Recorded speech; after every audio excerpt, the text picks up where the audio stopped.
নিয়ে গেছে। আসসালামু আলাইকুম স্যার। কবে ভাইয়া ডিভাইসটা দিয়েছেন? গত মাসে। মানে সিএনজিটা করতে পারবেন?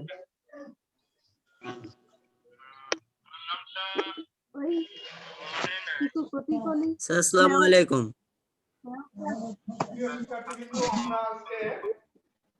ভালো আছেন স্যার? আসসালামু আলাইকুম। আসসালামু আলাইকুম। আপনি ডিভাইস দিয়ে দিচ্ছে আলোচনা করব। আসসালামু আলাইকুম ভাইয়া।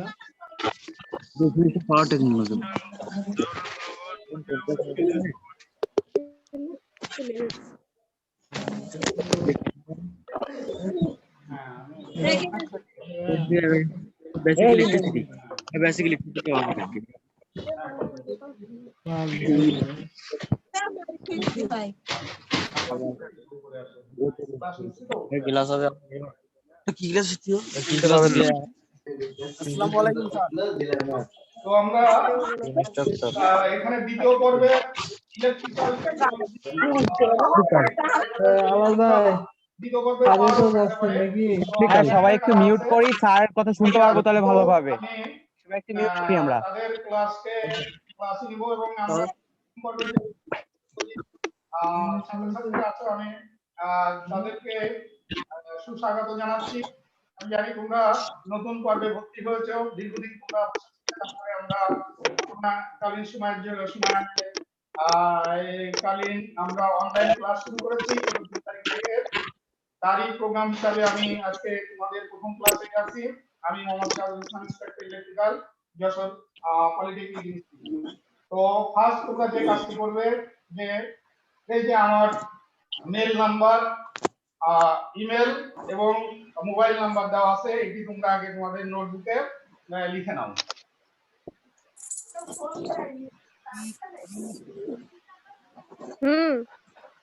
স্যার এটা আছে আমাদের কাছে। কত ক্লাসে দিয়েছে? স্যার আগে ক্লাসে ইমেল করছিলাম স্যার।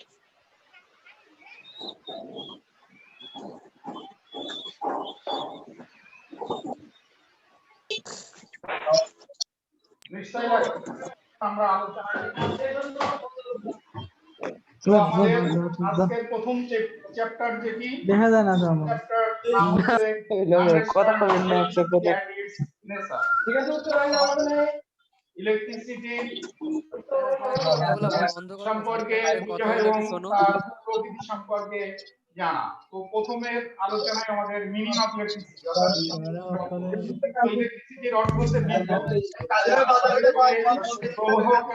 স্যার কিছু বোঝা যাচ্ছে না স্যার। বলে কেউ কথা বলেন না, কথা বললে স্যারের কথা করে দেন স্যার, আনমিউট করেন না ভাই, তাহলে বোঝা যাবে। চলো স্যার সবাইকে মিউট করে দেন স্যার, কথা চলো বলা বিদ্যুৎ। যাচ্ছে না একজনের।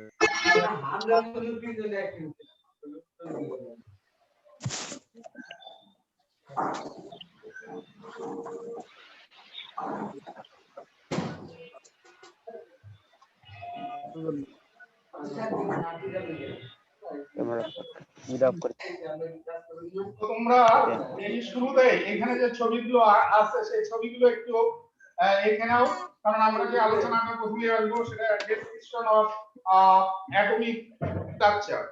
আর আমি জানি তোমাদের বাতারি স্যারও তোমাদের ক্লাস নিচ্ছে, এখানে আমরা ক্লাস কিন্তু দুজনেই নিচ্ছি। সুতরাং উনিও কিছু ক্লাস নেবেন, আমিও কিছু ক্লাস নিব। উনি আর একটা ক্লাস রিভিউ হলেও সমস্যা নাই, একই ক্লাস রিভিউ হলেও বা একই ক্লাস যদি আমরা বারবারও নেই তাতে তোমাদের জন্য যে সুবিধা হবে সেটা বুঝতে সুবিধা হবে। এবং অনলাইনে তোমরা একটা জিনিস আমার ক্লাস স্যার বাট সবাই মিউট করলে শুনতে একটু সুবিধা হবে। পড়াচ্ছি সেটি কিন্তু দেখা যাচ্ছে। এটা আমি বাংলাতেও দেবো, কারণ সমস্যা নাই, ম্যাক্সিমামই থাকে বাংলা, ইংরেজিতেও কিছু থাকতে পারে কিন্তু ম্যাক্সিমাম বাংলাই থাকবে। সুতরাং এটা নিয়ে তোমাদের বাংলা না ইংরেজি এ নিয়ে ভাবার বিষয় নয়। আর তোমরা সবাই সেটি হচ্ছে আইডিয়াল লাইব্রেরি না টেকনিক্যাল প্রকাশনীর বা অন্যটা থেকেও কিনতে পারো। এটা কোনো তবে টেকনিক্যাল প্রকাশনীটা বইটি। স্যার আপনার কথা কিছুই বোঝা যাচ্ছে না, সবাই কাইন্ডলি মিউট করেন প্লিজ। তো আমরা আরেকটু নিচে যাই। স্যার আপনার কথা বুঝতেছি না স্যার। আমাদের ইলেকট্রনের এবং স্যার সবাইকে একটু মিউট করতে বলেন স্যার, কাইন্ডলি স্যার। এই না হলে আমরা কিছুই শুনতে পারতেছি না স্যার, এগুলো খালি খালি হয়ে যাচ্ছে। ইলেকট্রনটা কি স্যার সবাইকে মিউট করতে বলে। বুঝতেছি না স্যার। স্যার আপনি সবাইকে একটু মিউট করে দেন স্যার, প্লিজ স্যার। স্যার আপনার কথা শোনা যাচ্ছে না স্যার। অংশগ্রহণ করতে পারে কিছুই তো শুনতে পারতেছি না স্যার, প্লিজ স্যার। কণিকার দিকে পরমাণু বলে সমস্ত কঠিন তরল গ্যাস এবং এই ভাই সবাই মিউট করেন। তড়িৎ বা আধানগ্রস্ত পরমাণু। পরমাণুর আকার খুবই ক্ষুদ্র, সাধারণত এরা দৈর্ঘ্যে 100 পিকোমিটার। তো 100 পিকোমিটার, এই পিকোমিটার জানতে গেলে আমাদের যেটি আগে জানা দরকার, তোমরা খাতায় লিখে নিতে পারো যে 1 টেরা সমান 10 টু দি পাওয়ার 12। 1 টেরা মনে করো অ্যাম্পিয়ারই আমরা বলি, ওহমও বলতে পারি, ভোল্টও বলতে পারি বা মিটারও বলতে পারি। তো যে কোনোটা লিখতে পারো এভাবে যে 1 tera ampere oblique volt, volt V দিয়ে লিখবা, অ্যাম্পিয়ার এ দিয়ে লিখবা। দেখো 1 tera A oblique V oblique ohm oblique metre. প্রথমটাই লিখে এবার ডান পাশে লিখবা 1 × 10 টু দি পাওয়ার 12, আর বাম পাশে এই যে লিখছো A oblique V oblique ohm oblique, এরপরে ডট ডট ডট দিয়ে চলে আসবা। তাহলে টেরা বুঝলে, টেরা মানে ভাইয়ারা হচ্ছে সবাই 12। স্যারকে একটা এসএমএস করে স্যার দেন। এভাবে না করে একটু বোর্ডে লিখে দিলে ভালো হতো। বোর্ড দিলে ভালো হতো স্যার। আচ্ছা সবাই এটা মানে চ্যাট বক্সে একটু 10 চ্যাট বক্সে লিখে দাও স্যারকে, চ্যাট বক্সে স্যারকে সবাই লিখে তারপরে দাও। কিলো মানে আপনার কথা 10 কিছু বুঝতেছি না। স্যার কিছু বোঝা যাচ্ছে না স্যার, কাইন্ডলি একটু যদি মাইক্রো মানে 10 সবাইকে টু দি স্যার তো পাওয়ার যদি ক্লাস, আপনি ভালোভাবে হ্যাঁ বলেন। স্যার ক্লাস করছে তো বুঝতে পারছি না। আরে ভাই আপনারা কিছুই চুপ বুঝতে করেন পারছি না, কিছু বুঝতে হবে না, স্যারের কথা শুনেন। -9 ন্যানো পিকো। ভাই বুঝতে না পারলে শুনবো কি? বুঝতেছি না। পিকো হচ্ছে 10 টু দি পাওয়ার -12। কাইন্ডলি সবাই স্যার সবাই মিউট চ্যাট করেন। বক্সে স্যারকে লিখে দাও রে ভাই, চ্যাট বক্সে স্যারকে সবাই লিখে দাও যে স্যারের কথা শোনা যাচ্ছে না। বিদ্যুতের যে এককগুলো আছে, যেমন বিদ্যুতের একক হচ্ছে, কারেন্টের একক হচ্ছে অ্যাম্পিয়ার, ভোল্টেজের একক হচ্ছে ভোল্ট, আর রেজিস্ট্যান্সের একক হচ্ছে ওহম, আর দৈর্ঘ্যের একক হচ্ছে মিটার, সেন্টিমিটার। মিটার, সেন্টিমিটার এগুলো হচ্ছে দৈর্ঘ্যের একক। তো এখন একটি পরমাণুকে ভাঙলে আমরা 3টি কণিকা পাই। আর একটি পরমাণুর 3টি মৌলিক কণিকা আছে, সেটা ইলেকট্রন, প্রোটন এবং নিউট্রন। এছাড়াও আরো কয়েকটি অস্থায়ী কণিকা আছে, যেমন মেসন, নিউট্রন, এন্টি নিউট্রন। তো ইলেকট্রনটি কি? পরমাণুর ক্ষুদ্রতম কণিকা। 1899 খ্রিস্টাব্দে স্যার জে থমসন সর্বপ্রথম ইলেকট্রনের অস্তিত্ব আবিষ্কার করেন। একটি ইলেকট্রনের আসল ভর অতি সামান্য 9.108 into 10 to the power -12 -88 gram. 9.108 into 10 to the power -8 গ্রাম। এখানে আসলে অনেক ছোট দেখাচ্ছে, আমি এটা তোমাদেরকে বড় করে দিলে এটা বুঝতে সুবিধা হবে। আসলে এই পৃষ্ঠাটাই আমার বড় করতে হলে আমাকে নিচে নিয়ে যেতে হবে, দাঁড়াও আমি এটাকে আগে বড় করে নিই। কিছু বুঝতেছি না স্যার, আপনার কথা বুঝতেছি না। এত ছোট লেখা, এটা স্লাইডে এত ছোট লেখা পড়া যায় না। স্যার কিছু বোঝা যায় না স্যার।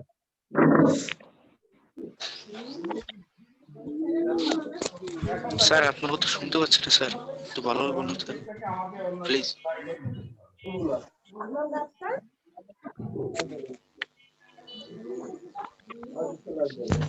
আচ্ছা বাকিরা চুপ করলে তো কথা শোনা যাবে, বাকিতে পয়সা টাকা হয় তাহলে তো শোনাই যাবে না। আমরা তো চুপ করে আছি, কিছু শুনতে পাচ্ছি না। তারপর সবাই হলে ভালো হয়। ভাই বেরোতে না। ভাই এই স্যারের কি সমস্যা কি ভাই? আমি তো তাই বুঝলাম না। স্যার কথা তো শোনা যাচ্ছে না। এই কি A square B square C square বলে উদা হয়ে গেল কইছে।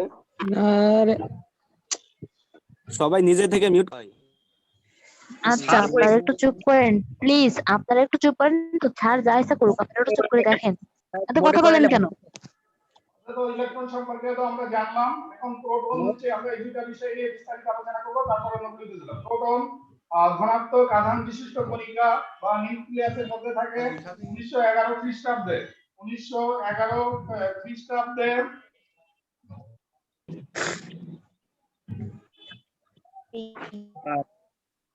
1911 খ্রিস্টাব্দে বিজ্ঞানী আর্নেস্ট রাদারফোর্ড প্রোটনের অস্তিত্ব প্রমাণ করেন। একটি পরমাণুতে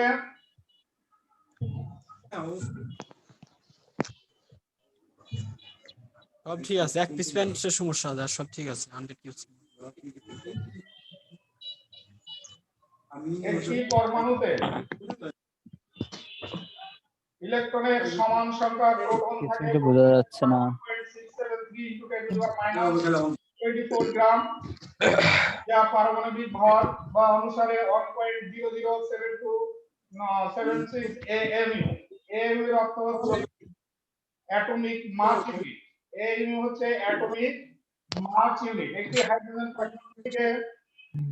একটি হাইড্রোজেন পরমাণু একটি ইলেকট্রন সরিয়ে নিলে এই প্রোটন পাওয়া যায়, তাই একে H- বলা যেতে পারে।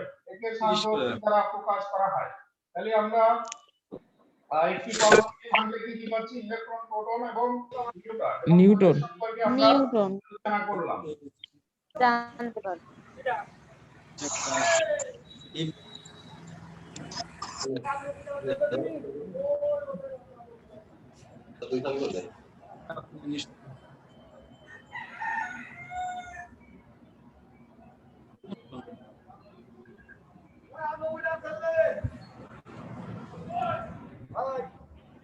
বলেন স্যার।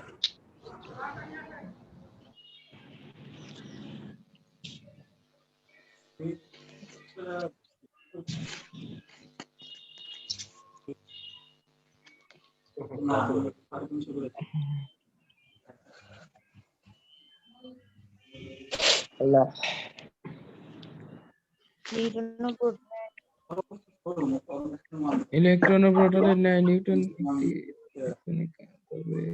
শুরু করেন। স্যার শুরু করেন। তো এখন আমরা যে আলোচনাটা করব সেটা হচ্ছে নিউটন। ইলেকট্রন ও প্রোটনের ন্যায় নিউটন একটি মৌলিক কণিকা, তবে এটি আধানবিহীন। আধানবিহীন হয়, এর নাম দেওয়া হয়েছে নিউটন। নিউটন নিউক্লিয়াসের মধ্যে অবস্থান করে। 1932 সালে জেমস স্যাডউইক নিউটন আবিষ্কার করেন। এর আসল ভর 1.675 × 10⁻12 গ্রাম, যা পারমাণবিক ভর স্কেল অনুসারে 1.008665 AMU। Atomic mass of unit. AMU হচ্ছে অ্যাটমিক মাস অফ ইউনিট। এর ভর ইলেকট্রনের ভরের প্রায় 1837 গুণের সমান। একে সাধারণত M দ্বারা প্রকাশ করা হয়ে থাকে। নিউটন পরমাণুর কেন্দ্রে প্রোটনের সাথে যুক্ত থাকে। এই দুই কণিকার সম্মিলিত ভরকে পারমাণবিক ভর বলা হয়ে থাকে। সাধারণত একে E দ্বারা প্রকাশ করা হয়। একে E দ্বারা প্রকাশ করা হয়।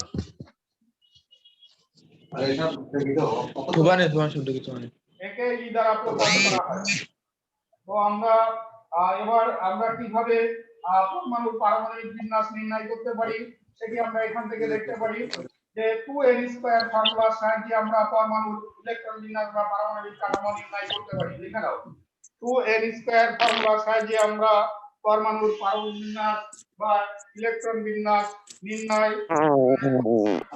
2n² ফর্মুলার সাহায্যে। সেখানে প্রথম আমরা যেটি করব, এখানে যেটা আছে অক্সিজেনের পারমাণবিক বিন্যাস লেখো। অক্সিজেনের পারমাণবিক সংখ্যা = 8। অক্সিজেনের পারমাণবিক সংখ্যা = 8। লিখেছো? জি স্যার। তোমরা? জি স্যার। জি স্যার। তোমরা শুনতে পাচ্ছ? জি স্যার, শুনতে পাচ্ছি। পারছি স্যার, পারছি। কত পরিষ্কার।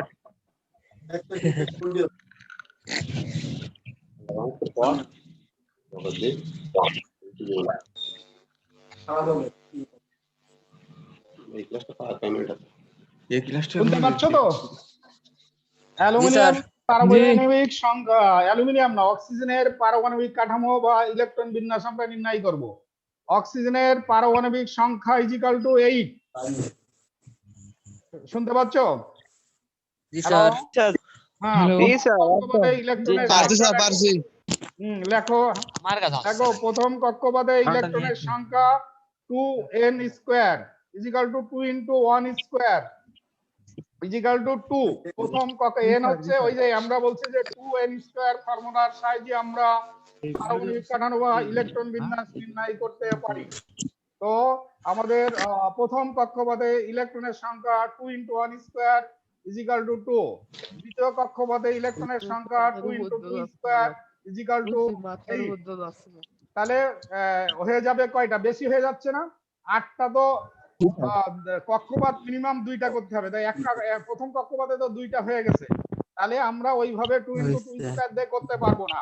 এবার লিখতে হবে দ্বিতীয় কক্ষপথে ইলেকট্রনের সংখ্যা 8 মাইনাস 2 ইজিক্যাল টু 6। দ্বিতীয় কক্ষপথ বা সর্বশেষ কক্ষপথের ইলেকট্রনের সংখ্যা 8 মাইনাস 2 ইজিক্যাল টু 6। তাহলে এখানে দেখো চিত্র আঁকা আছে। কক্ষপথে ইলেকট্রন কয়টা আঁকা আছে? 2টা।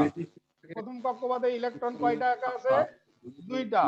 তারপরে সর্বশেষ কক্ষপথে ইলেকট্রন কয়টা আঁকা আছে? দেখো 6টা। এই যে 2টা 4টা আর এই 2টা 6টা। তারপরে এরপরে দেখো আমরা আবার কার্বনের পারমাণবিক বিন্যাস। তো কার্বনের সংখ্যা হচ্ছে 6। তাহলে এখানে প্রথম কক্ষপথে ইলেকট্রনের সংখ্যা 2 ইনটু 1 স্কয়ার ইকুয়াল টু তাহলে সর্বশেষ কক্ষপথে ইলেকট্রনের সংখ্যা 6 মাইনাস 2 ইকুয়াল টু 4। তাহলে দেখো প্রথম কক্ষপথে ইলেকট্রনের সংখ্যা আছে 2টা আর এইটা মাঝখানে নিউক্লিয়াস, আর শেষ কক্ষপথে আছে 4টা। তো এভাবে আমরা এবার লিখবো যে অ্যালুমিনিয়ামের আমরা যাব যে অ্যালুমিনিয়ামের পারমাণবিক সংখ্যা আমরা নির্ণয় করব। এক্ষেত্রে আমরা যেটি করব সেটা হচ্ছে অ্যালুমিনিয়ামের পারমাণবিক সংখ্যা ইজিক্যাল টু 13। লেখো অ্যালুমিনিয়ামের পারমাণবিক সংখ্যা ইজিক্যাল টু 13। অ্যালুমিনিয়ামের পারমাণবিক সংখ্যা ইজিক্যাল টু 13 লিখেছো? পারমাণবিক ওজন ইজিক্যাল টু 27। অ্যালুমিনিয়ামের পারমাণবিক ওজন ইজিক্যাল টু 27। সুতরাং প্রোটন সংখ্যা ইজিক্যাল টু 13। সুতরাং প্রোটন সংখ্যা ইজিক্যাল টু 13। ইলেকট্রনের সংখ্যা ইজিক্যাল টু 13। ইলেকট্রনের সংখ্যা ইজিক্যাল টু 13। নিউটন সংখ্যা is equal to 27 minus 13 is equal to 14। Neutron সংখ্যা 27 মাইনাস 13 ইজিক্যাল টু 14। নিউটন সংখ্যা 27 মাইনাস 13 ইজিক্যাল টু 14। অ্যালুমিনিয়ামের প্রথম কক্ষপথে ইলেকট্রনের সংখ্যা 2n square is equal to 2 into 2 square. প্রথম কক্ষপথে ইলেকট্রনের সংখ্যা 2 ইনটু 1 স্কয়ার ইজিক্যাল টু 2। মানে 1 রে স্কয়ার করলে তো 1 হবে, তাহলে তার সাথে 2 গুণ করলে কত হবে? 2। প্রথম কক্ষপথে ইলেকট্রনের সংখ্যা 2 ইনটু 1 স্কয়ার ইজিক্যাল টু 2টি। দ্বিতীয় কক্ষপথে ইলেকট্রনের সংখ্যা is equal to 2 into n square is equal to 2 into 2 square is equal to 8টি। স্যার তৃতীয় কক্ষপথে ইলেকট্রনের সংখ্যা 13 মাইনাস 8 প্লাস 2 ব্র্যাকেটের মধ্যে 8 প্লাস 2 ব্র্যাকেটের মধ্যে 8 প্লাস 2 ইজিক্যাল টু 3টি। তৃতীয় কক্ষপথে অথবা সর্বতৃতীয়, এটা তৃতীয় বা সর্বশেষ কক্ষপথে হবে, কারণ যখন 2 ইনটু 3 স্কয়ার দিয়ে দেবো, তৃতীয় কক্ষপথ দিয়ে দেবো, তখন সেটা 18টি হয়ে যাবে, কিন্তু আমার আছে মাত্র 13টি। তাহলে তৃতীয় কক্ষপথে ইলেকট্রনের সংখ্যা 2 ইনটু 3 স্কয়ার না 2। তৃতীয় কক্ষপথ বা সর্বশেষ কক্ষপথে ইলেকট্রনের সংখ্যা 13 মাইনাস ব্র্যাকেটের মধ্যে 8 প্লাস 2 ইজিক্যাল টু 3। তো এখন তোমাদের মধ্যে একজন বলো দেখি এই অ্যালুমিনিয়ামের পারমাণবিক কাঠামোটা তোমরা বলো।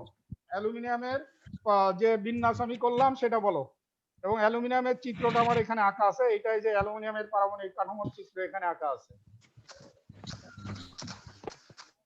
অ্যালুমিনিয়ামের প্রথম কক্ষপথে ইলেকট্রনের সংখ্যা কয়টা? 2 ইনটু 1 স্কয়ার ইজিক্যাল টু 2টি। প্রথম কক্ষপথে সবসময় 2টা হবে, দ্বিতীয় কক্ষপথে সবসময় 8টি হবে। আর তৃতীয় কক্ষপথে 18টি হতে পারে। দেখা যাবে যে 18-র নিচে যদি থাকে তাহলে সেটা বের করতে হবে কিভাবে, যে এখানে যেমন 13টি আছে, তাহলে 13 মাইনাস ব্র্যাকেটের মধ্যে 8 + 2 হচ্ছে 3। এটাই হচ্ছে সর্বশেষ কক্ষপথের ইলেকট্রন, এবং এই সর্বশেষ কক্ষপথের ইলেকট্রনকে বলা হয় হচ্ছে মুক্ত ইলেকট্রন। সর্বশেষ কক্ষপথের ইলেকট্রনকে বলা হয় হচ্ছে মুক্ত ইলেকট্রন। এখন এই যে আমরা অ্যালুমিনিয়ামের পারমাণবিক কাঠামো কিন্তু এখানে এঁকেছি। এই যে প্রথম কক্ষপথে দেখো 2টা, দ্বিতীয় কক্ষপথে 1 2 3 4 5 6 7 8টা, সর্বশেষ কক্ষপথে 1 2 3টা। এই সর্বশেষ কক্ষপথের ইলেকট্রনকে বলা হয় ভ্যালেন্স ইলেকট্রন, মুক্ত ইলেকট্রন।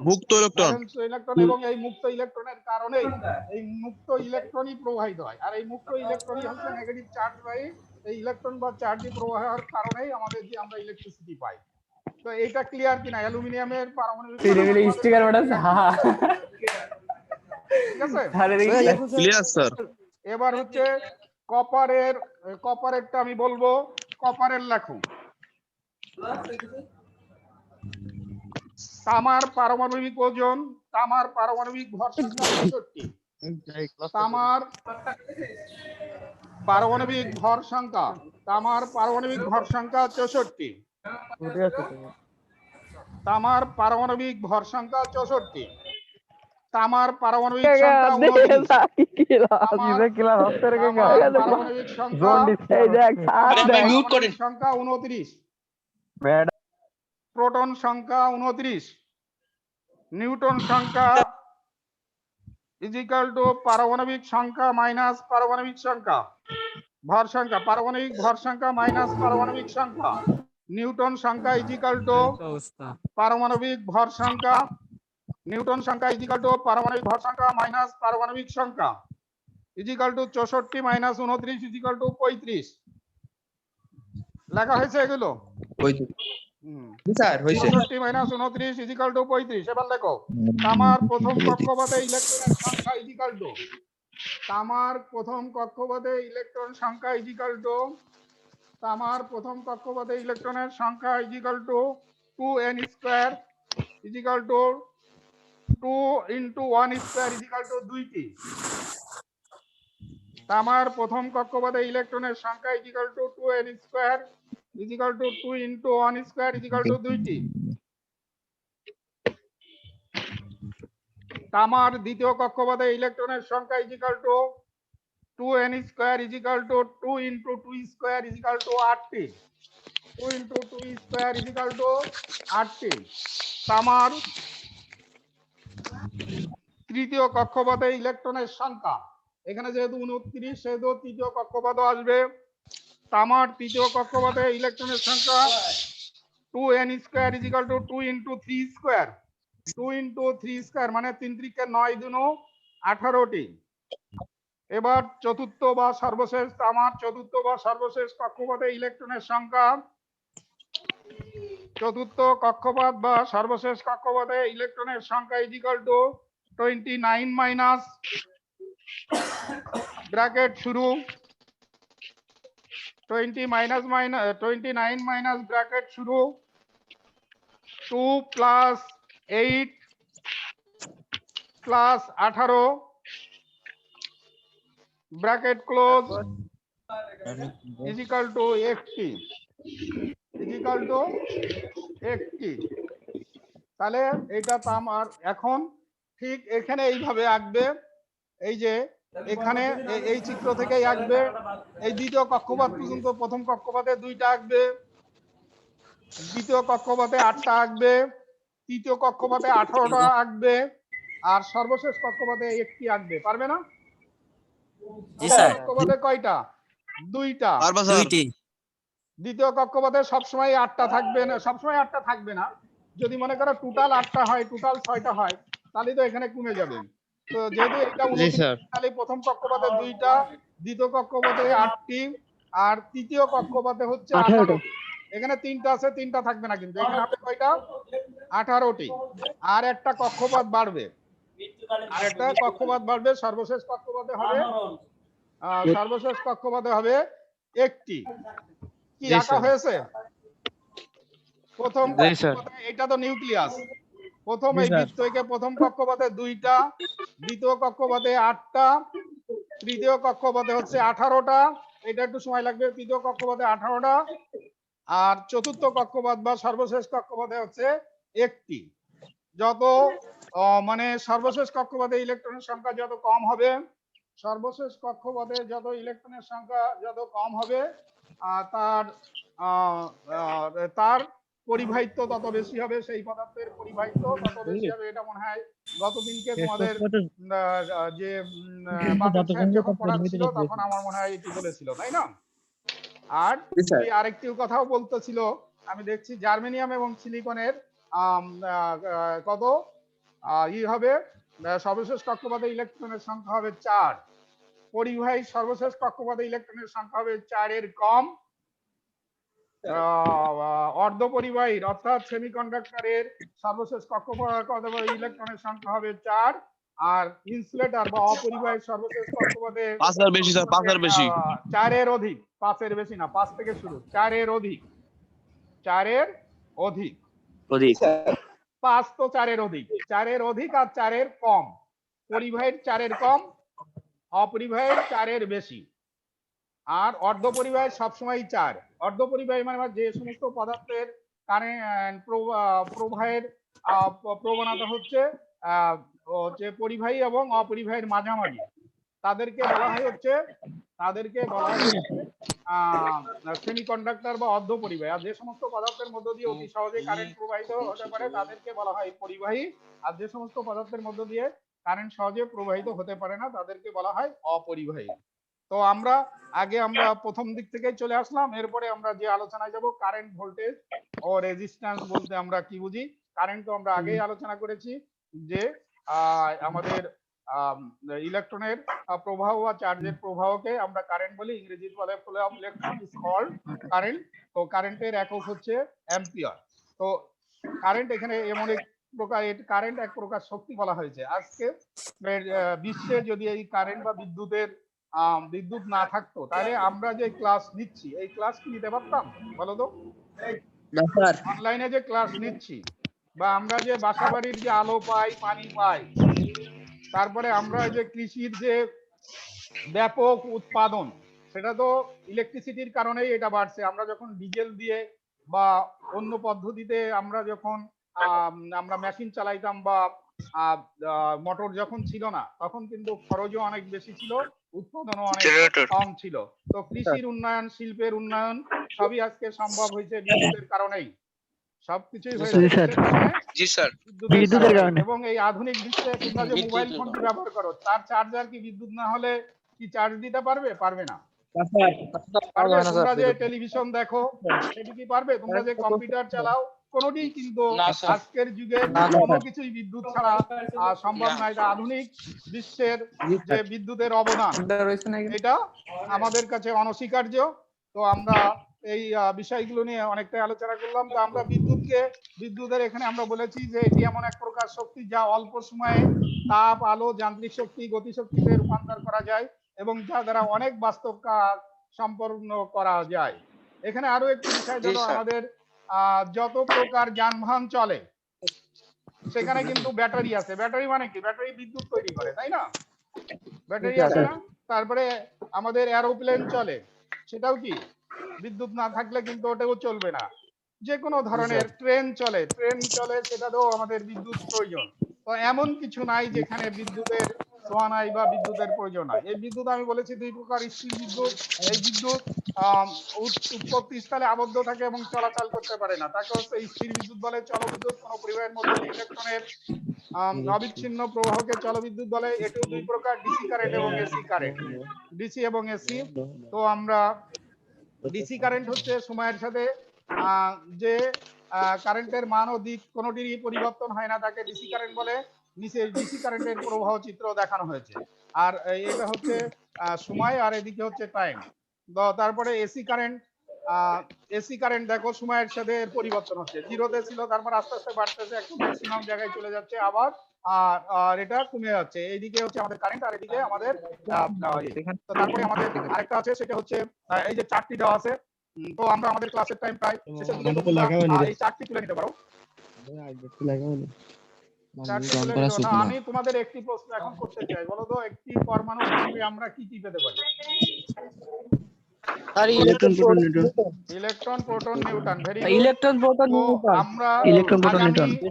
আগামী বৃহস্পতিবারে আবারও ক্লাসে আসবো এই আহ্বান জানিয়ে, এবং এই করোনাকালীন সময়ে ক্লাসে অংশগ্রহণ করার জন্য তোমাদের সবাইকে ধন্যবাদ জানিয়ে আমি আজকের